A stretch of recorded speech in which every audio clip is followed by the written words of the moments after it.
Assalamualaikum warahmatullahi wabarakatuh. Selamat bahagia semuanya, saya Muhammad Rehan Amir dari Prodi Bisnis Digital Universitas Pendidikan Indonesia Kampus Tasikmalaya.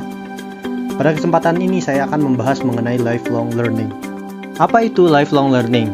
Lifelong learning atau biasa disebut pembelajaran sepanjang hayat adalah suatu konsep yang menyatakan bahwa pembelajaran pada setiap orang akan terus berlanjut atau terus-menerus belajar hal baru hingga akhir hayatnya.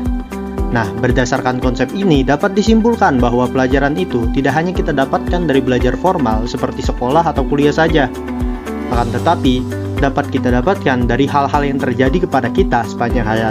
Apa tujuan dari lifelong learning ini?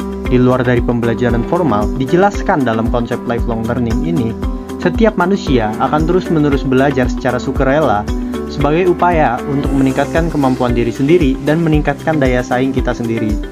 Maka dari itu, lifelong learning ini menjadi hal penting yang dapat diaplikasikan secara dini bagi setiap orang. Next, kita akan membahas mengenai konsep lifelong learning dalam keluarga.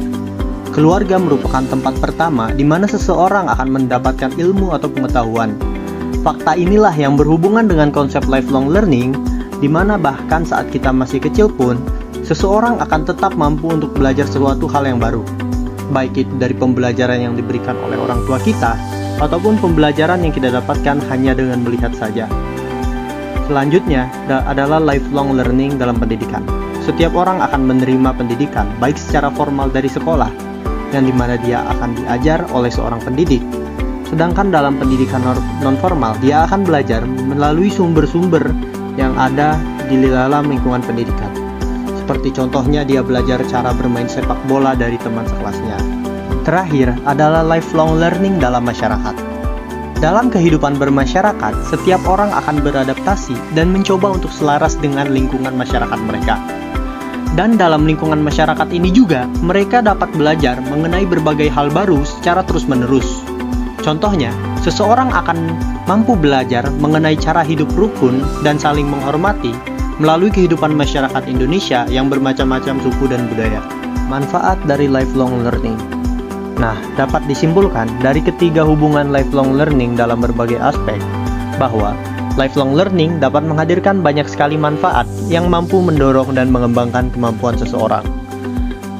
Hal berikut sesuai dengan tujuan lifelong learning yang dimana seseorang akan terus belajar sebagai upaya untuk meningkatkan diri, mempersiapkan diri, dan meningkatkan daya saing. Nah, oleh karena itu, pengaplikasian lifelong learning dalam kehidupan masyarakat harus segera diaplikasikan. Dikarenakan, dengan mengaplikasikan lifelong learning, maka kita akan mampu untuk mengembangkan diri, mempersiapkan diri, dan meningkatkan daya saing kita. Sekian dari saya, Muhammad Rehan Amir. Assalamualaikum warahmatullahi wabarakatuh.